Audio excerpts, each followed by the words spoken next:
What if the financial collapse of an empire does not begin with a market crash or a currency crisis, but with a silent pattern of fraud repeating itself across centuries, almost unchanged, as if history were running the same script under different flags? What if the fall of Egypt's financial dynasties, the implosion of Portugal's imperial wealth, and the erosion of India's colonial economy were not isolated tragedies, but chapters of the same seven-stage sequence that powerful nations keep, denying until it is already too late? And here is the unsettling question that opens this story. What if the United Kingdom, once the financial engine of the world, has already crossed the invisible threshold into stage 6 of this fraud pattern, where decline accelerates and deception becomes structural rather than accidental? This pattern begins quietly, with systems designed to look stable, while concealing deep fragilities beneath their polished surface. For centuries, empires believed they could outsmart economic gravity. Egypt manipulated grain reserves and temple treasuries until its economy became dependent on artificial abundance. Portugal flooded Europe with gold from Brazil, masking internal decay with a financial illusion that collapsed the moment the mines dried up. India, under colonial administration, was engineered to extract wealth rather than generate it, producing a monetary ecosystem that rewarded manipulation far more than productivity. Each believed they were in control. Each believed their financial architecture was immune to the vulnerabilities that destroyed civilizations before them. But the pattern advanced anyway, stage by stage, feeding on overconfidence and denial. And now, the United Kingdom finds itself in a similar position, balancing on a structure weakened by debt expansion, declining productive capacity, and monetary strategies that resemble the same mechanisms once used by empires that were certain collapse would never reach them. You can already see the early signals hiding behind official narratives, waiting for the public to notice the fractures forming under their feet, the kinds of fractures that always widen when a nation enters stage 6 of the cycle. This is where illusions turn into liabilities, where financial systems become dependent on the very distortions they once used to stay afloat, and where past empires discovered that momentum can no longer be reversed no matter how loudly leaders insist everything is under control. And as these parallels grow clearer, it becomes difficult to ignore how history is whispering the same warning it gave to every collapsing power before. Before we continue deeper, tell me something in the comments, because understanding this pattern matters more than ever. Have you ever felt that financial crises repeat themselves almost intentionally, as if someone benefits every time a system breaks? If this content resonates, leave your like and check if you are already subscribed so you do not miss the next parts of this investigation, because what comes next will connect directly with the weaknesses that brought the UK to stage 6 and reveal why so many people never see the final collapse approaching until it is already unavoidable. When you begin tracing the origins of these recurring financial collapses, a striking pattern emerges long before any empire reaches its breaking point. Fraud does not suddenly appear in stage 6. It begins quietly, generations earlier, disguised as innovation, celebrated as progress, and defended as necessary for stability. In Egypt, the first cycles of manipulation took shape when grain reserves were adjusted to influence prices and maintain the illusion of abundance. Priestly elites understood that controlling the flow of resources meant controlling the population, and over time, this subtle distortion evolved into a structural tool of power. What looked like strategy was actually the seed of long-term fragility, one that hollowed out the economy while projecting strength. Portugal followed a similar trajectory centuries later, though its fraud took the form of external wealth rather than internal manipulation. As gold from Brazil poured into Lisbon, the empire experienced a surge of artificial prosperity that felt permanent. But easy riches created a financial mirage. Instead of strengthening productive sectors, Portugal relied on imported luxury, foreign manufacturing, and speculative spending.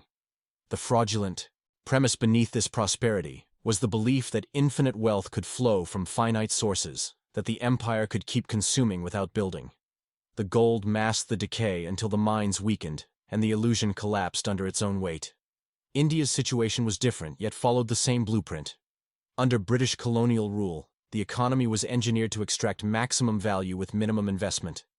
The appearance of efficient administration concealed an underlying structure built on currency manipulation, forced taxation, and deliberate suppression of local industries. The fraud here was more systemic, a financial ecosystem designed to look modern and orderly while siphoning wealth upward. This was not simple exploitation. It was a sophisticated architecture of distortion that trained the economy to depend on imbalances, leaving it weakened long before the world recognized the consequences. Across these empires, the fraud pattern took different shapes, but the logic remained identical. Prosperity built on manipulated foundations generates unearned confidence, and that confidence becomes the engine that drives the next stage. The more stable the system appears, the more aggressively decision-makers push it beyond its limits. Fraud becomes normalized, not because individuals intend to deceive, but because the system rewards behaviors that hide risk rather than confront it. It is in this early normalization that the real damage begins because, once a nation becomes dependent on distortion to maintain the appearance of strength, the cycle is already in motion, quietly preparing the ground for the deeper fractures that come next.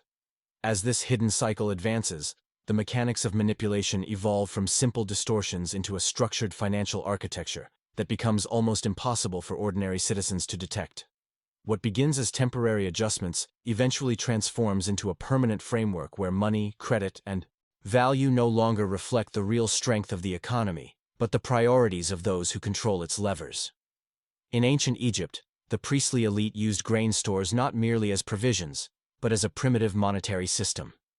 By strategically releasing or withholding grain, they could influence prices, wages, and the perceived health of the kingdom. This was not seen as fraud in their time. It was framed as necessary stewardship. Yet beneath the surface, the manipulation allowed a small group to shape the economy around their own interests, slowly disconnecting value from production. Portugal faced a similar shift once gold became the foundation of its financial identity. As foreign wealth poured in, the monarchy and merchant elites discovered that they could maintain social order not through investment or innovation, but through redistribution of imported riches. Speculation replaced productivity. Imports replaced manufacturing, and the monetary system relied less on internal strength and more on the illusion of limitless supply.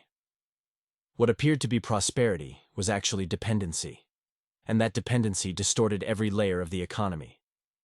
Inflation rose, local industries collapsed, and the currency lost credibility long before the empire realized the structural damage had already taken root. Under British rule, India encountered a more advanced and calculated version of this monetary disconnect.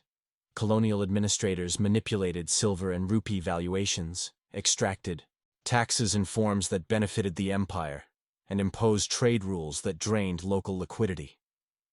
The financial system was arranged to funnel resources outward while giving the impression of a stable administrative state. Over time, the currency became a tool not for domestic prosperity, but for maintaining imperial control. It no longer reflected the productive capacity of the region. It reflected the needs of the colonial government. This made the economy appear functional while weakening the very foundations that would have supported long-term resilience. Across all these examples, the true danger was not the manipulation itself, but the normalization of it. Once a nation's monetary system is built around distortions, every subsequent decision reinforces the same logic. Production becomes secondary to perception. Political narratives replace economic reality, and the value of money gradually drifts away from the value of what a country actually produces. By the time the pattern becomes visible to the public, the underlying structure has already transformed into something brittle, dependent on continuous intervention and increasingly vulnerable to collapse. As these distortions accumulate, a familiar turning point emerges, one that every empire believes it can avoid but never does. It is the moment when manipulation stops being a temporary response and becomes the operating principle of the entire financial system. At this stage, leaders no longer correct imbalances. They justify them. They no longer rebuild productive capacity. They substitute it with narratives of resilience and stability. The pattern that destroyed Egypt's granary economy, weakened Portugal's imperial wealth, and hollowed out India's colonial infrastructure begins to accelerate, feeding on its own momentum and erasing the line between policy and deception. For Egypt, this meant controlling grain reserves so aggressively that the market lost any connection to real agricultural output. Prices no longer reflected harvests. They reflected decisions made in temples and storage houses. The system functioned as long as the harvests were strong, but when drought disrupted the cycle, the illusion shattered instantly, revealing how dependent the kingdom had become on artificial balance. Portugal experienced a similar revelation when its economy, built on foreign gold, faced declining shipments. Without the constant inflow of wealth, everything built upon it cracked at once. Industries that should have anchored the economy had been neglected, and the financial structure had no ability to absorb shock. The collapse was not sudden. It only looked sudden because the fraud had been hidden for so long. In India, the pattern played out through currency manipulation and extraction. The British administration created an economic ecosystem that was stable only as long as extraction continued at predictable levels. When global markets shifted or local resistance disrupted the flow, the system's fragility became impossible to hide. A monetary structure designed to benefit distant financiers could not withstand the internal pressures building beneath its surface. What looked like administrative efficiency disintegrated once its underlying assumptions were challenged. This is the stage where every empire begins repeating the same errors with unwavering confidence. Instead of scaling back manipulation, leaders expand it. Instead of acknowledging structural weaknesses, they double down on policies that accelerate decline. They tell themselves they are managing a temporary imbalance, even as the system becomes dependent on ever larger distortions. And this is precisely how the pattern advances to the threshold of collapse, through denial disguised as strategy. Before we move forward, tell me something in the comments. Have you noticed how modern economies often rely on narratives rather than genuine strength, repeating the same cycle that once consumed entire empires? As the pattern deepens, a quieter, but more dangerous transformation begins to unfold. The erosion of productive capacity. This stage is always subtle at first, because it is masked by the appearance of stability. Empires rarely realize they have entered this phase until the damage is irreversible. Egypt believed its grain system was strong because reserves looked full, forgetting that reserves filled by manipulation do not reflect actual agricultural resilience. When environmental pressures arrived, the illusion of abundance collapsed and exposed how dependent the economy had become on centralized control rather than genuine output. Portugal suffered a similar fate as its industries withered under the weight of imported luxury and easy foreign wealth. Gold created a comfortable buffer that allowed the empire to ignore the decay spreading through its productive sectors. Workshops closed, local artisans vanished, and essential industries were replaced by foreign suppliers. Prosperity became a performance sustained by spending rather than creation. When gold shipments slowed, the empire discovered that its economic core had been hollowed out by decades of neglect. What remained was a shell that could no longer support the demands of an imperial structure. In colonial India, the dynamic was even more engineered. Productive sectors were deliberately distorted to serve imperial interests. Domestic industries capable of competing with British manufacturing were taxed, restricted, or dismantled. The result was an economy that produced abundance only in areas that benefited the colonial administration. Everything else was pushed into stagnation. Over time, entire regions lost the ability to sustain themselves independently, creating long-term structural damage that remained even after colonial control ended. This loss of productive strength is not an accident of history. It is part of the fraud pattern itself. When a system becomes dependent on financial manipulation, speculative wealth, or extraction, genuine production becomes less profitable and less prioritized. Investments shift towards sectors that reward distortion over innovation. Policies favor short-term gains rather than long-term development.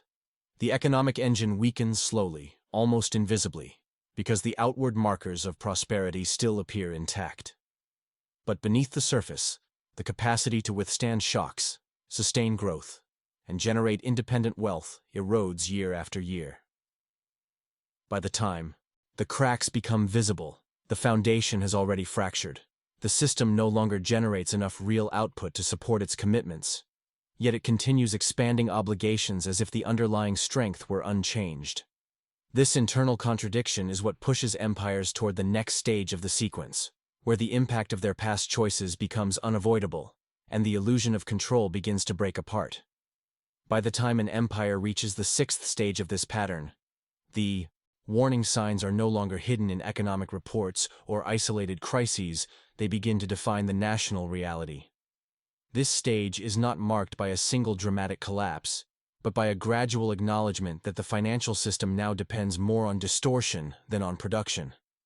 For the United Kingdom, this shift became unmistakable as its economic structure started mirroring the same weaknesses that once brought Egypt, Portugal, and India to the edge of collapse. The country continued to project stability through its financial sector, yet beneath that polished surface, the foundations were weakening at a pace few wanted to admit. The UK long relied on its reputation as a global financial hub, a place where capital flowed confidently and institutions appeared resilient. But as manufacturing declined and the economy shifted heavily toward services, the nation began exhibiting the classic symptoms of Stage 6: rising dependency on external inputs, vulnerability to global shocks, and a currency increasingly influenced by policy decisions rather than productive strength. Economic narratives emphasized resilience, yet productivity stagnated, wages failed to keep pace with inflation, and public debt ballooned. The financial sector, once a source of national power, became a reflection of imbalance, growing in size while disconnecting from the real economy that sustained it. What makes Stage 6 so dangerous is that it blends denial with necessity.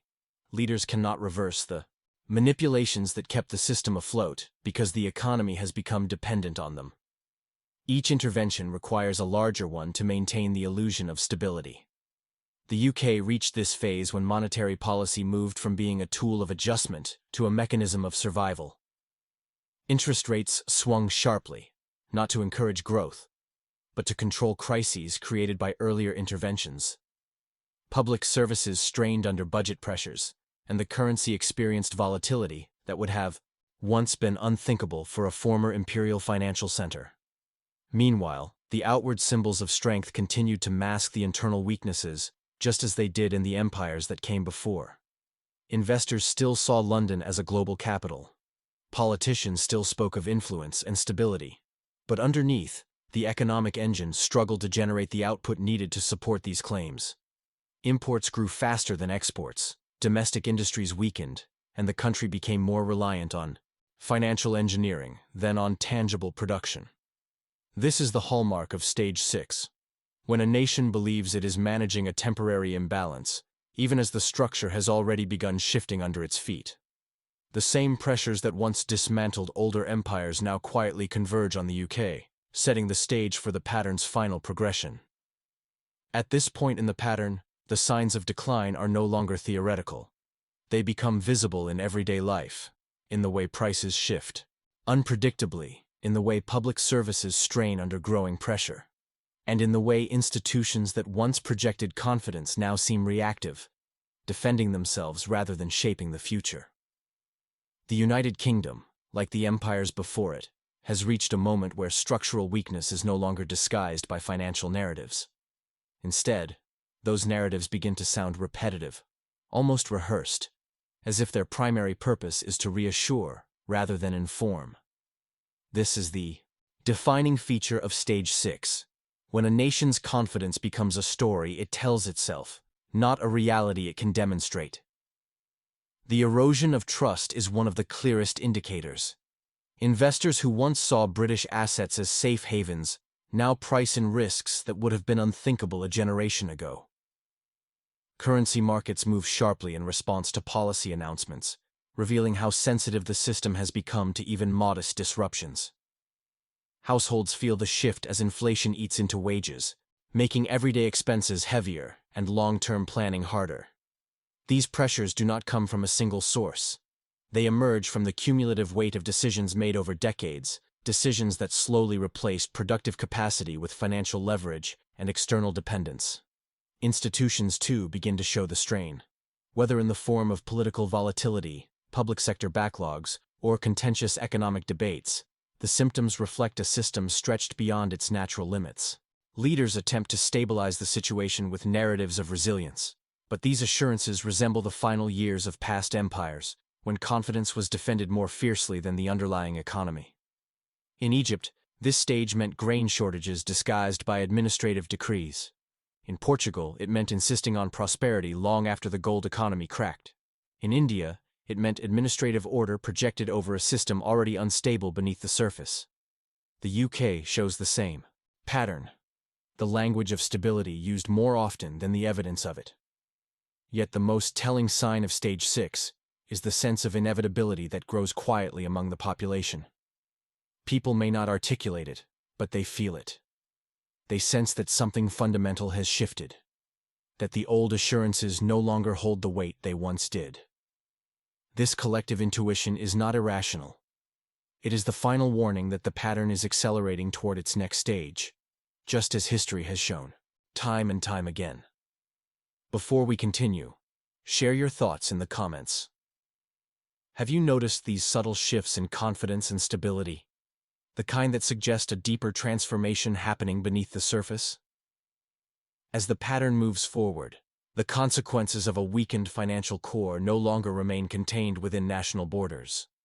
Stage 6 does not simply destabilize the empire at its center, it sends ripples through the entire global system connected to it. This is where the decline of a major financial power becomes more than an internal issue. It becomes a catalyst for worldwide uncertainty. For the United Kingdom, a nation whose financial sector once shaped global commerce, the implications of reaching this phase extend far beyond its own economic boundaries. The weakening of its currency, the strain on its institutions, and the erosion of productive capacity create vulnerabilities that international markets cannot ignore. History shows that when an empire slips into Stage 6, global actors begin repositioning themselves. In Egypt's era, neighboring regions adapted to shortages and shifts in trade routes as confidence in the kingdom dwindled.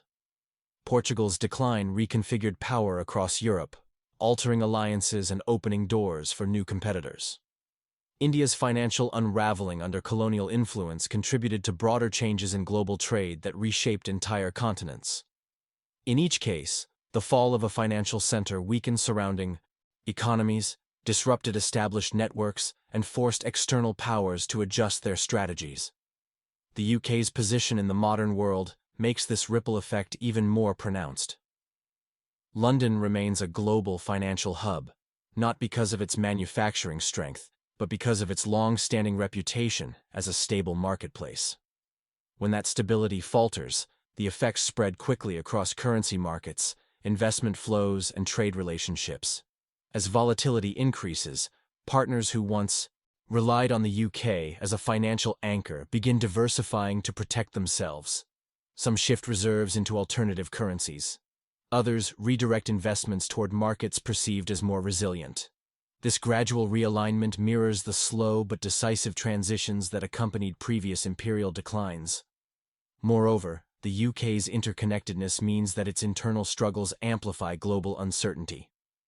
Supply chains reliant on British financial services face new risks. Nations tied to the pound experience heightened exposure during periods of currency fluctuation. Even geopolitical alliances feel the strain, as economic fragility limits the UK's influence on international negotiations. These developments do not occur overnight, but they accumulate, creating an environment where global actors no longer view the UK as a stabilizing force, but as a variable that must be managed. This shift in perception marks a critical threshold in the fraud pattern. When confidence in an empire's economic foundation weakens internationally, the pattern accelerates. External pressure compounds internal fragility, pushing the system closer to the point where even small disruptions can trigger disproportionately large consequences. And as history has shown repeatedly, once this stage is reached, the path toward the final phase becomes increasingly difficult to reverse. As the pattern tightens around a declining empire, one realization becomes unavoidable. Once Stage 6 is reached, Stage 7 is no longer a distant threat but a mathematical consequence. Every empire that entered this phase believed it still had time. Every empire insisted it could reform, recalibrate, or recover. Yet history leaves no exceptions. The moment financial stability depends on continuous manipulation, external confidence erodes, and productive strength collapses, the cycle shifts from slow decay to rapid unraveling. Egypt discovered this when grain reserves failed to mask shortages. Portugal learned it when foreign gold could no longer subsidize its structural weakness. India experienced it when the financial architecture sustaining colonial extraction began to fracture under global and internal pressures. In each case, the transition from strain to collapse was far faster than leaders expected. Stage 7 is not triggered by a single dramatic event. It is the result of accumulating contradictions finally converging. Debt grows faster than national income. Currency interventions become more frequent and less effective. Political factions turn inward, each blaming the other for systemic failures that have been decades in the making. And as these tensions build, even small shocks can have outsized effects. Egypt faced drought. Portugal faced declining mining yields. India encountered global market disruptions. None of these alone were catastrophic, but combined with the structural weaknesses already in place, they accelerated the descent. The United Kingdom now stands at this precipice. The symptoms mirror those of the past with unsettling precision. Productivity continues to lag behind global competitors. The pound experiences volatility tied less to market fundamentals and more to policy improvisation. Public debt rises even during periods that should offer fiscal stability, signaling that the system is no longer capable of self-correction. Meanwhile, political divisions deepen, revealing the strain of managing a financial architecture increasingly dependent on intervention rather than resilience. These are not isolated problems. They are the markers of a system preparing to transition into the final stage of the pattern. What history shows is that once confidence weakens internally and externally, collapse does not unfold gradually. It accelerates. Expectations shift. Markets reposition. Households adjust behavior. Institutions tighten or fragment under pressure. The system, already fragile, becomes vulnerable to chain reactions that would have been manageable in earlier stages. This is why no empire has reversed course once it entered stage 6.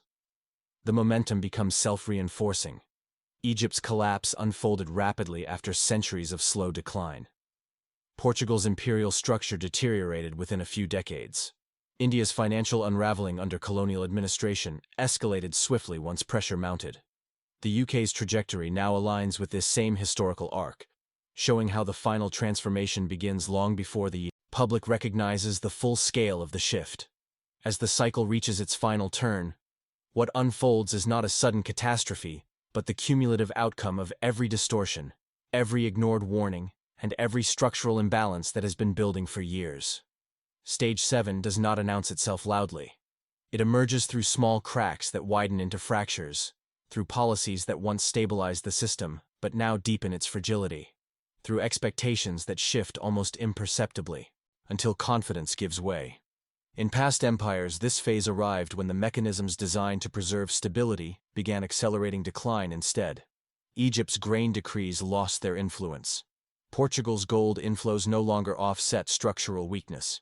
India's administrative grip weakened as the financial system beneath it unraveled.